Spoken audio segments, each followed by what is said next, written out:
사무엘상 15장 17절에서 23절까지의 말씀을 나누겠습니다. 사무엘상 15장 17절에서 23절까지의 말씀입니다. 제가 봉독하겠습니다. 사무엘이 이르되 왕이 스스로 작게 여길 그때에 이스라엘 지파의 머리가 되지 아니하셨나이까?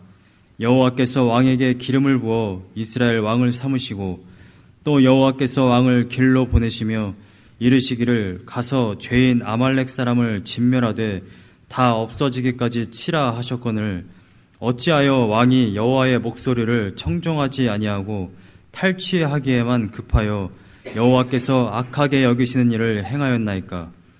사울이 사무엘에게 이르되 나는 실로 여호와의 목소리를 청종하여 여호와께서 보내신 길로 가서 아말렉 왕 아각을 끌어왔고 아말렉 사람들을 진멸하였으나 다만 백성이 그 마땅히 멸할 것 중에서 가장 좋은 곳으로 길갈에서 당신의 하나님 여호와께 제사하려고 양과 소를 끌어왔나이다 하는지라. 사무엘이 이르되 여호와께서 번제와 다른 제사를 그의 목소리를 청종하는 것을 좋아하심같이 좋아하시겠나이까? 순종이 제사보다 낫고 듣는 것이 순양의 기름보다 나으니 이는 거역하는 것은 점치는 죄와 같고 완고한 것은 사신 우상에게 절하는 죄와 같음이라.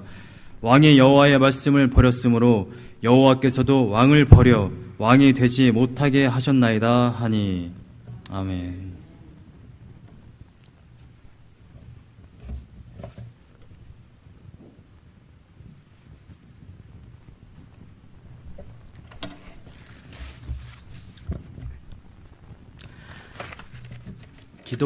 기도하시고 말씀 전하겠습니다. 하나님 감사합니다. 오늘 귀한 주일 하나님 이 자리에 불러 모아주시고 또 이 자리에 나올 수 있게 해주셔서 감사합니다. 하나님 말씀을 전하는 저나 하나님 말씀을 듣는 모든 성도님들이 하나님 말씀에 귀 기울이며 또 하나님 인도하심을 따라갈 수 있는 저희들이 될 수 있게 해주세요. 예수님의 이름으로 기도드렸습니다. 아멘. 지난 여름 저는 학교에서 한 수업을 들었습니다. 그 수업은 한국어로 번역하기 좀 힘든데 성서 상담학 개론 정도 되는 수업이었는데 이 수업은 비브리컬 카운셀러로서 어떻게 성도님들을 돕고 성도님들이 어려울 때 같이 성경적으로 그 어려움을 헤쳐나갈 수 있는지 또 도울 수 있는지 그런 방법론을 배우는 수업이었습니다.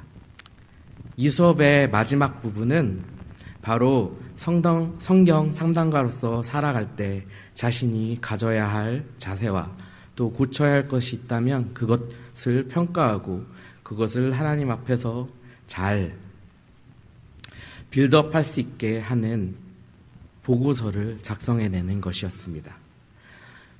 그 과제를 제가 받고 생각해보니 나에게 어떤 하나님을 불신하는 것이 있었을까?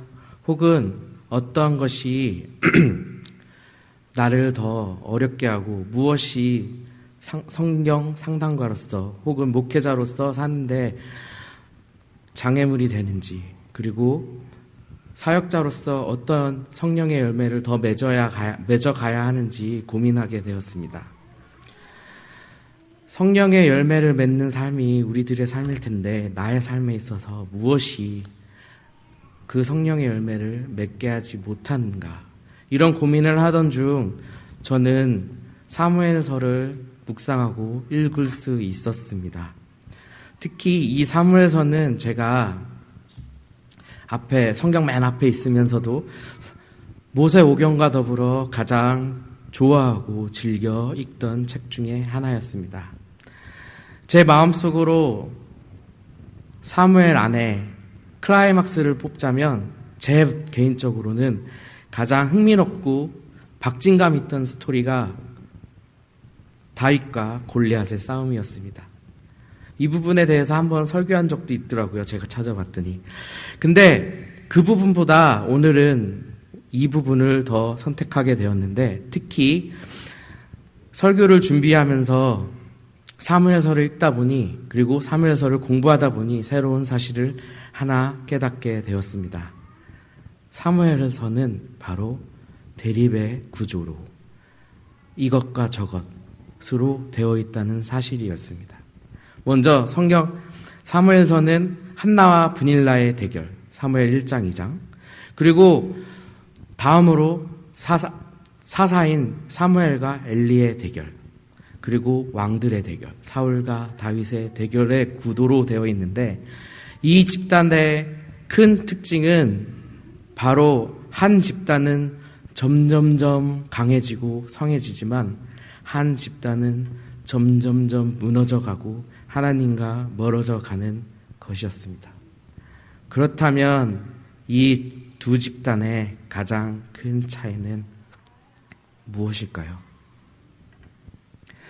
앞서 말씀드린 것처럼 사무엘서는 대조 대립의 구조로 되어 있고 문학적으로는 역설의 구조로 되어 있습니다. 사무엘상 1장 1절은 에브라임 산지 라마다임 소뱀에 있는 에브라임 사람 엘가나라는 사람이 있어라고 시작됩니다. 이 엘가나에 대한 이야기가 시작된다는 표현이기도 하지만 에브라임이라는 단어가 제 눈을 사로잡았습니다. 에브라임은 우리가 알다시피 요셉의 두 번째 아들이고 이스라엘 지파로 친다면 두 번째 지파 중에 하나였습니다. 그리고 그렇게만 넘어갈 수 있는데 에브라임이라는 지역이 있었습니다. 첫 번째로는 여호수아가 분깃으로 받은 땅의 이름이 에브라임이었고, 사사기에 나오는 에브라임은 외부인들이 사는 지역이었습니다. 그렇다면 왜 굳이 이 부분을 설명할까요? 그리고 사무엘은 역대기에 보면 레위 사람도 아니었습니다. 그렇다고 이방인으로 보여지지 않고요. 그렇다면 무엇이 맞을까요? 더 재밌는 사실은 에브라임이라는 단어가 한 번 더 나오지만 한글 성경에는 다르게 나옵니다. 사무엘상 17장 12절 말씀에 베들레헴 에브라잇 사람 이세의 아들 이렇게 나오는데, 에브라잇이라고 나온 이 부분이 에브라임의 사람이라는 뜻입니다. 그렇다면 이세 역시, 다윗 역시 이방인이었을까요? 아니겠죠. 그래서 왜 계속 이 부분에 집착을 하냐면, 많은 신학자들이 사무엘서를 설명할 때 사무엘서의 클라이막스는 사무엘하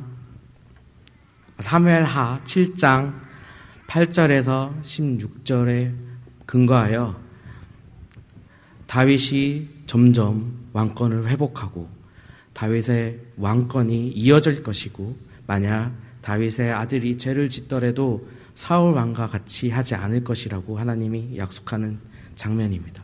더욱이 하나님은 다윗을 통해 하나님의 나라를 이끌어 그리고 만들어 가실 것이라고 약속하십니다.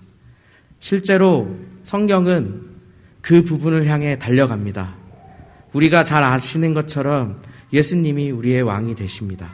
예수님이 다윗의 혈통에서 나셨고 그 부분을 향해 달려가기 때문에 사무엘서의 가장 클라이막스는 사무엘하 7장이 될 것입니다. 하지만 제가 오늘 이 본문을 선택하고 묵상한 이유는 다름이 아니라 사울 왕을 통해 나의 죄성을 깨닫고 나의 죄가 얼마나 하나님 앞에 악한 것인지 한 번 더 생각해 보기 위함이었습니다. 사울은, 오늘의 본문으로 가서 사울은 누구였나요? 사울은 이스라엘의 첫 번째 왕이었습니다. 사울의 이름의 뜻은 큰 자, 희망이 있는 자, 그리고 잘 알려져 있진 않지만 구하여 얻은 자라는 뜻을 가지고 있습니다. 사울의 외모의 조건은 이 말에 딱 맞았습니다. 사무엘서에 의하면 사울은 이스라엘 백성의 평균 키보다 머리가 하나 더 있을 만큼 컸었고 더욱이 사울의 첫 시절은 겸손하였다고까지 합니다. 사람들이 구하여 얻었던 왕, 그리고 사람들이 원했던 그 왕의 모습을 그대로 갖고 있던 사람이었습니다. 이러한 모습을 이스라엘 백성들이 구할 때에 사무엘은 진노하였습니다. 그렇지만 하나님께서 사무엘을 위로하시고 또 이스라엘 백성들에게 왕을 주십니다. 그 왕이 바로 사울 왕이었습니다. 사울 왕이 사람들이 보기에 아주 좋았지만 그 왕이 얼마 가지 않아 조금씩 타락하기 시작합니다. 사무엘상 13장은 그 첫 부분인데 블레셋과의 전쟁에서 약속한 기한에 사무엘이 오지 않자 사울 왕은 자신의 권한으로 하나님께 제사를 드리게 됩니다. 이때도 똑같은 오늘 본문에서 본 바와 같이 똑같은 변명을 합니다. 사람들이 흩어지는 것을 보고 하나님께 제사를 드렸다고. 그렇지만 사무엘 역시 그것이 잘못되었다고 말씀합니다. 그리고 사울한테 한 번 더 기회가 옵니다. 15장 첫 부분은 죄인 아말렉을 쳐라라고 명하십니다. 죄인 아말렉. 신명기 25장 17절에서 19절은 아말렉을 쳐야 하는 이유에 대해서 얘기하고 출애굽기 17장 9절에서 17절 사이는 그 이유가 상세히 기록되어 있음을 볼 수 있습니다. 아말렉이라는 사람은 누구냐면 이스라엘 백성이 홍해를 가로질러 나와 지쳐 있을 때 그 상황에서 이스라엘 민족을 쳤던 민족입니다. 여러 신학적 해석이 있겠지만 그것은 하나님 앞에서 악한 행동이었습니다. 전쟁의 이유는 바로 하나님의 명령과 또 죄인 아말렉을 치는 것이었습니다. 아말렉은 또 죄를 상징하기도 합니다. 오늘 본문으로 돌아가 볼까요? 사울과 사무엘의 대화는 이렇게 시작됩니다. 사울이 먼저 사무엘에게 문안 인사를 드립니다. 그리고 하나님의 말씀을 준행하였다고 호고도 좋게 보고합니다. 그런데 사무엘이 이렇게 대답하는 부분을 볼 수 있습니다. 그러면 내게 들리는 이 양의 소리와 내게 들리는 이 소의 소리는 어찌 됨이니이까? 당신의 이렇게 물어보자 사울은 이렇게 또 대답을 합니다. 당신의 하나님께 제사 드리기 위하여 따로 안 죽이고 가져왔나이다. 사울의 죄는 무엇일까요? 저는 이 대답을 보며 다른 단어보다도 한 단어에 두 단어, 정확히 표현하면 두 단어에 꽂혔습니다. 바로 당신의 하나님. 왜 사울은 하나님을 믿는 백성의 왕인데 나의 하나님이 아닌 당신의 하나님이라고 물었을까요? 그래서 꼬리를 잇는 질문은 사울은 하나님을 신뢰했던 사람일까? 또 사울은 하나님한테 선택받은 사람이었을까? 이런 질문을 하며 다시 사무엘서를 읽다 보니 이런 부분이 있었습니다. 사무엘상 10장 6절 말씀인데 내게는 여호와의 영이 크게 임하고 너도 그들과 함께 예언을 하고 변하여 새 사람이 되리라. 마치 이것만 보면 사울은 하나님한테 선택받은 사람 같아요. 근데 이 부분의 헬라어를 살펴보면 하나님의 영이 임한다. 보통은 하야라는 단어로 있다라는 의미의 히브리어 단어를 쓰지만 여기서는 사라흐라는 단어를 사용하여 하나님이 밀고 들어오시다 혹은 하나님이 러시하다, 푸시하다라는 뜻을 가지고 있습니다. 이 단어를 샀고요. 그래서 신기해서 다윗에게도 똑같이 적용이 될까? 봤더니 다윗도 사무엘상 16장에 보면 똑같이 이 단어를 사용했더라고요. 근데 다음이 달랐어요. 새 사람이 되리라. 한국어로는 이렇게 돼 있지만 영어로는 different person이 될 거라고 합니다. 헬라어로도 히브리어도 물론 다르게 새 사람이 되다는 하다시라는 말을 사용해야 하지만 아헤르라는 단어를 사용하여 이전과 다른, 즉 새 사람이 아닌 다른 사람이 될 거라는 의미로 사용되었습니다. 그렇다면 아직도 질문이 생겨요. 왜 당신의 하나님이라고 이 사울이 대답하였을까? 점점 사무엘의 대답과 변명을 통해 그 부분을 찾아가길 원합니다. 사무엘이 밤새 하나님께 들은 말을 다시 한번 사울에게 전합니다. 왕이 겸손했을 때 하나님께서 기름 부어 왕으로 세우셨고 사울 왕에게 아말렉을 완전히 멸하라고 명령하셨습니다. 사울은 겸손했던 사람이었다고 합니다. 마치 이 부분만 보면 나의 노력으로, 나의 힘으로 의를 얻을 수 있을 것 같은 느낌을 줍니다. 그리고 사울은 이렇게 변명합니다. 하나님 말씀을 청중하였고 그래서 천중하였다고 주장하였습니다. 그렇지만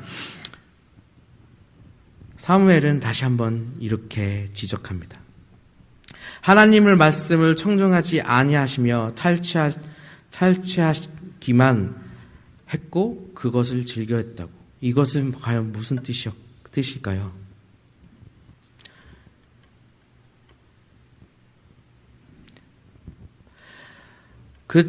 그때 다시 한번 사울 왕이 이렇게 변명합니다. 나는 하나님의 말씀에 순종하여 길갈로 갔고 거기서 아말렉을 쳤습니다. 하지만 백성들이 당신의 하나님에게 제사 드리기 위해 가장 좋은 양과 소를 가져와 버렸습니다. 다시 한번 사울은 자신의 죄 때문이, 나 때문이 아닌 다른 사람의 핑계를 댑니다.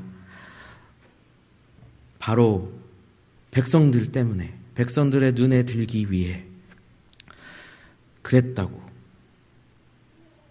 그렇게 말하자 사무엘은 다시 한번 또 지적합니다. 여호와께서 범죄와 다른 죄를 그의 목소리를 청정하는 것을 좋아하심 같이 좋아하시겠나이까? 순종이 제사보다 낫고 듣는 것이 순양의 기름보다 나으니 이는 거역하는 것은 점치는 죄와 같고 완악한 것은 살아있는 우상에게 절하는 것과 같은 죄입니다. 혹시 우리가 하나님 앞에서 죄 지었을 때 변명으로 나가지는 않으신지요? 사울이 하나님을 만난다면 이러한 변명을 할 수 있을까요? 변명의 핵심은 제 생각으로 크게 세 가지였던 것 같습니다. 내가 하나님의 말씀을 들었어. 그리고 하나님은 경배를 좋아하셔. 사실 이 시대의 제사는 자신의 죄를 사하기 위하여 드리는 제사였습니다. 고로 순종이 제사보다 낫다라는 정확한 의미는 죄를 짓기 전에 하나님 말씀에 순종하고 죄를 짓지 말라는 의미를 내포하고 있기도 합니다. 그렇다면 우리는 이 모습을 보면서 어떠한 해결책이 사무엘과 같은 모습을 가진 나인데 어떻게 이 문제를 해결해야 할까요? 저는 이 부분에서 답을 찾기보다는 아까 말씀드렸던 사무엘서에서 자꾸 대비되는 대립의 구조에서 한번 답을 찾아보았습니다. 사무엘서가 쓰여지는 당시의 시대상을 다시 한번 보겠습니다. 아이 사무엘이 엘리 앞에서 여호와를 섬길 때에는 여호와의 말씀이 희귀하여 이상이 흔히 보이지 않았더라. 이 상황을 다시 생각해 본다면 하나님의 말씀이 이스라엘 백성에게 들리지 않았고 더 나아가 나에게 들리지 않았다는 말이 됩니다. 그런 상황 속에서 특히 그 다음 부분은 엘리도 눈이 점점 어두워져 간다는 모습을 묘사합니다. 그치만 이렇게 암묵적이고 보이지 않고 갈 길이 안 보이는 상황일지라도 하나님은 나에게 찾아와서 나를 부르셨다는 사실입니다. 사무엘상 3장 4절부터는 그 이하 말씀은 하나님이 사무엘을 부르는 장면입니다. 사무엘아, 사무엘아. 처음 이 소리를 들었을 때 사무엘은 엘리가 자기를 부른 줄 알았습니다. 그래서 물어보죠. 부르셨습니까? 엘리는 대답합니다. 아니라고. 그 이후에 불렀을 때 또 갑니다. 엘리가 생각해 봤을 때 하나님이 부르시는 거야. 한번 내가 여기 있다고 대답해 보지 않을래? 그랬을 때 다시 하나님이 사무엘아, 사무엘아 부르십니다. 그때 사무엘이 대답합니다. 주님, 제가 여기 있습니다. 우리 모두 하나님 앞에서 하나님이 우리를 불러주셨을 때가 있습니다. 그럴 때 아멘으로 화답하고 나왔고 하나님을 믿었음이라 믿습니다. 두 번째로 한나의 경우를 다시 살펴보려고 합니다. 많은 오해가 있는 경우인데 한나는 우리가 알기에 기도를 해서 자식을 얻은 위대한 어머니로 알고 있습니다. 그 부분이 사무엘상 10장 10절에서 15절까지 잘 나와 있는데요. 특히 저는 이 부분이 시작되기 전 사무엘상 1장 5절을 주목하여 봤습니다. 하나님과의 단절이 표시되어 있기 때문입니다.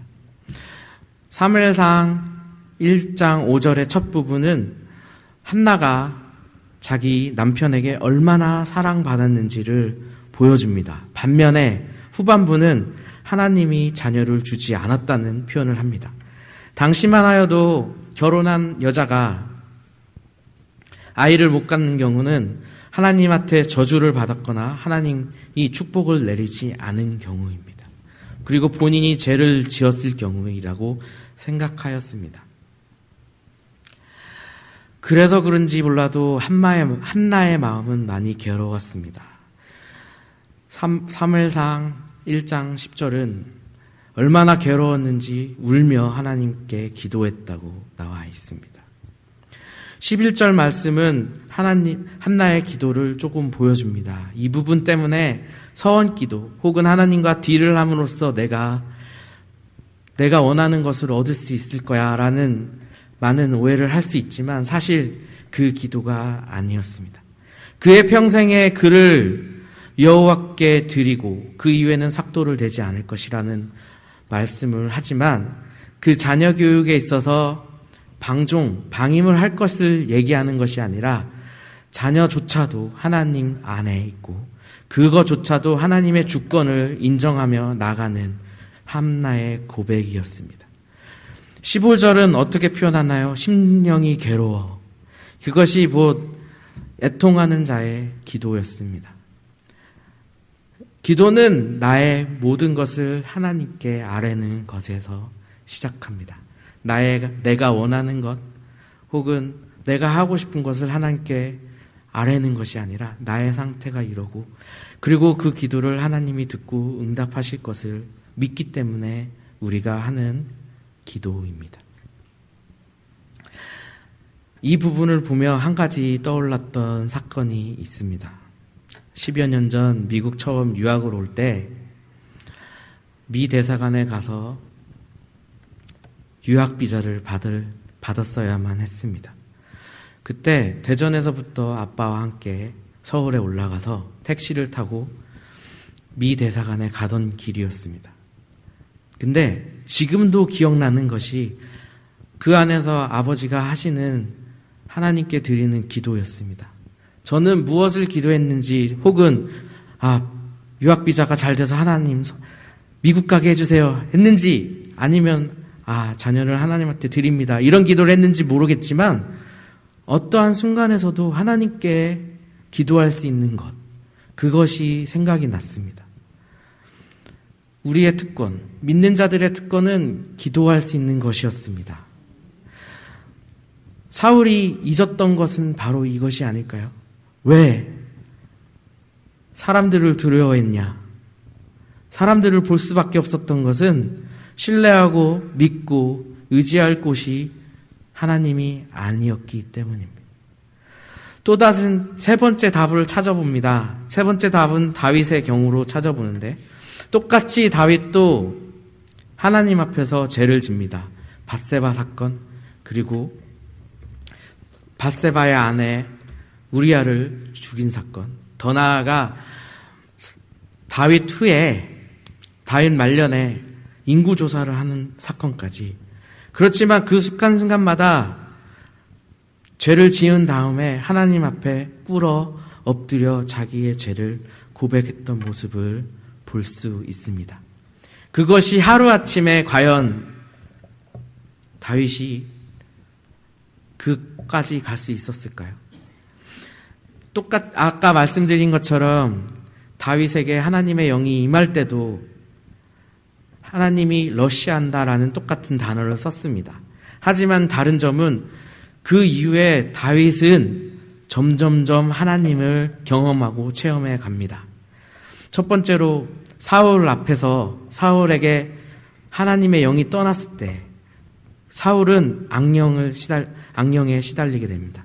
그 부분을 보면서 그러니까 하나님의 영이 없는 사람과 그리고 하나님의 영이 있는 사람을 체험할 수 있었고, 점점점 선지자들의 말씀을 통해 하나님의 말씀에 귀 기울일 수 있었습니다. 그렇게 귀 기울이며 하나님 말씀을 묵상했을 때, 어려움이 닥쳐왔을 때 시편을 보면 많은 경우에 하나님을 의지하고 하나님께 기도한 부분을 볼 수 있습니다. 그리고 하나님께 묻기도 하였습니다. 대표적으로 전쟁에 나갈 때에도, 그리고 전쟁에 나가서 자기 와이프를 잊어먹었을 때도, 잃었을 때도 나 와이프를 친 백성을 향해 따라가야 합니까? 하고 하나님한테 묻습니다. 하지만 사울은 그치 않았습니다. 다시 한번 보지만 사울은 사람의 시선을 의식하였고 사람을 의지했다는 사실을 깨닫게 됩니다. 사람이 세운 왕의 말로는 어떻게 되었을까요? 그리고 하나님이 세운 왕의 말로는 어떻게 되었을까요? 사람이 세운 왕은 마치 자신이 모든 것을 할 수 있는 것처럼 보였습니다. 특히 성경은 이렇게 말씀하십니다. 처음에는 겸손하였다. 다른 말로 겸손하여서 하나님에 의해 이룰 수 있었던 것처럼 보일 수 있습니다. 하지만 그것이 하나님의 길이 아니었다는 사실. 하나님은 오늘도 나를 부르시고 기도와 말씀 생활을 통해 하나님과 동행하시기를 원합니다. 혹시 이 자리에 아직 예수 그리스도를 내 구세주로 믿지 않는 분이 계시다면 하나님이 부르실 때 아멘으로 화답하고 예수님이 나의 구세주이심을 고백할 수 있기를 바랍니다. 또 이 자리에 이미 믿던 사람이라도 자꾸 사람의 시선에 의식하고 사람의 시선을 바라보고 나갈지라도 이 길이 내 길이 아닌 하나님이 나를 부르셨지? 그리고 내가 하나님 말씀을 의지하고 나갈 수 있는 사람이야 라고 나갈 수 있는, 그리고 하나님의 은혜를 구하는 삶으로 나갈 수 있기를 바랍니다. 특히 이 본문은 저에게 있어서 많은 것을 깨닫고 회개하게 했던 본문이었습니다. 사실대로 말하자면 저는 사람의 도움을 받는 걸 너무너무 좋아합니다. 장을 볼 때나 또 어디 갈 때, 또 공부를 할 때에도 사람의 도움이 있으면 너무 편합니다. 그래서 그런지 몰라도 사람을 사귈 때, 저 사람은 뭐를 잘하지? 저 사람은 이걸 좋아해. 저 사람은 이걸 싫어하니까 하지 말아야지. 이런 생각을 많이 했었습니다. 내가 내 인생을 사는데 사람을 의지하게 사는 게 뭐 어때? 이렇게 생각할 수 있겠지만 오늘 본문을 통해 하나님이 말씀하시는 것은 아무래도 그 사람조차도 사람을 붙여주시고 또 나의 앞길을 인도하시는 분이 하나님이시라는 것을 다시 한번 깨닫게 됩니다.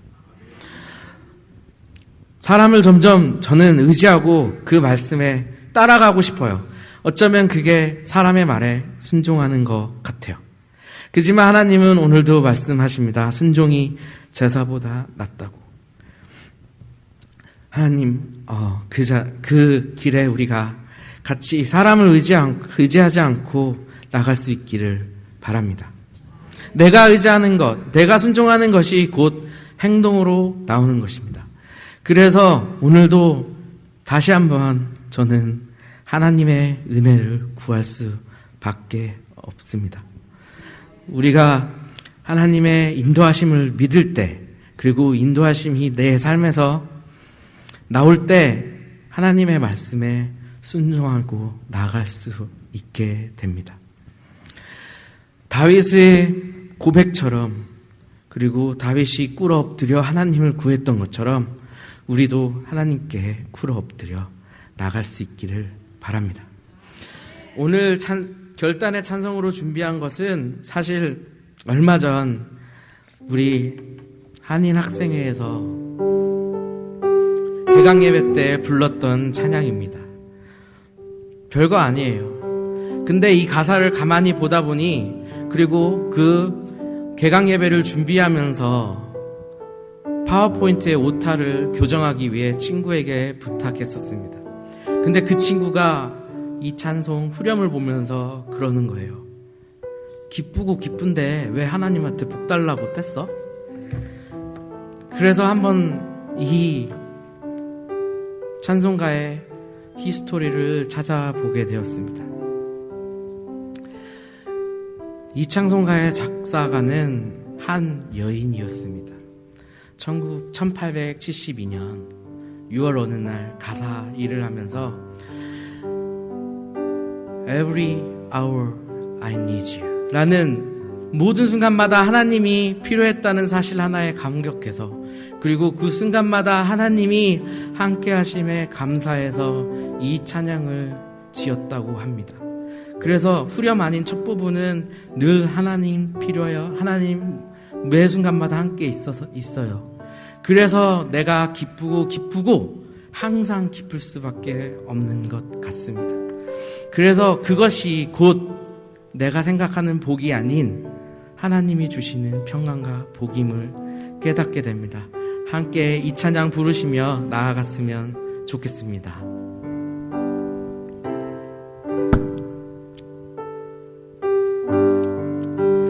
주 음성에는 참 기쁨 없도다. 날 사랑하신 주 늘 계시옵소서. 기쁘고 기쁘도다. 항상 기쁘도다. 나 주께 왔사오. 주 없소서. 나 주께 왔으니 복 주시옵소서. 주 함께 하시며 큰 시험 이기네. 기쁘고 기쁘도다. 항상 기쁘도다. 나 주께 왔사오니 복 주옵소서. 주 떠나가시며 내 생명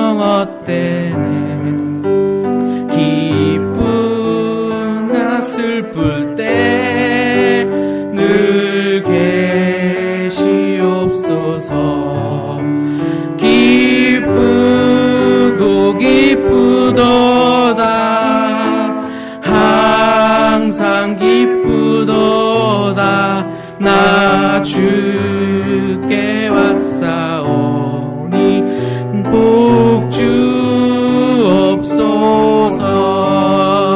그 귀한 언약을 이루어 주시고 주 명령 따를 때 늘 계시옵소서. 기쁘고 기쁘도다 항상 기쁘도다 나 주께 왔사오니 주소서. 아멘.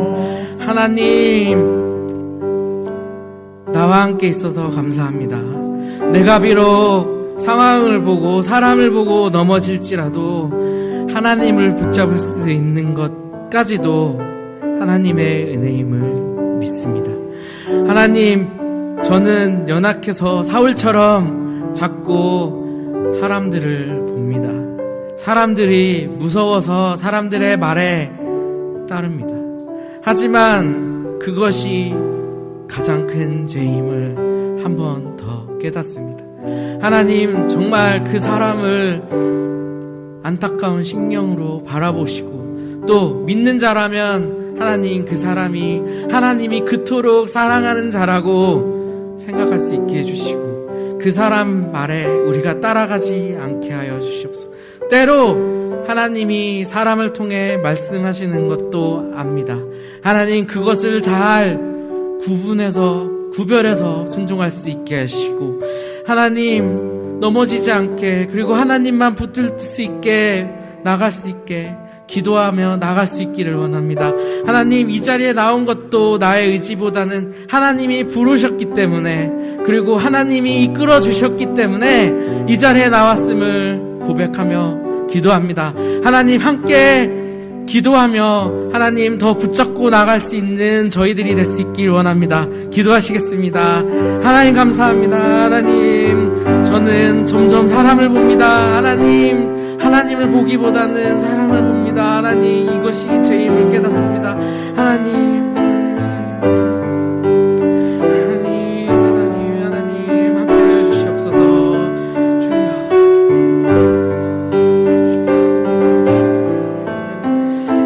하나님, 서로같이 넘어지지 않게 해주시옵소서. 하나님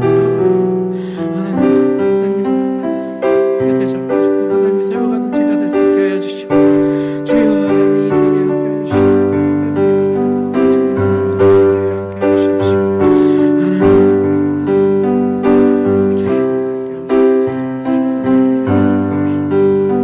하나님 이 자리에 함께 하여 주시옵소서. 하나님, 나를 그리고 다음과 같이 늘 하나님과 동행할 수 있게 하여 주시옵소서. 하나님, 감사합니다. 오늘 귀한 말씀을 듣게 하여 주셔서 더 감사합니다. 하나님 말씀을 믿고 따르는 것이 어려운 줄로 알았지만 때론 나의 눈이 가리어서 또 나의 이득을 위해 사람을 따라가고 사람의 말을 들었던 제 자신을 회개하며 나갑니다.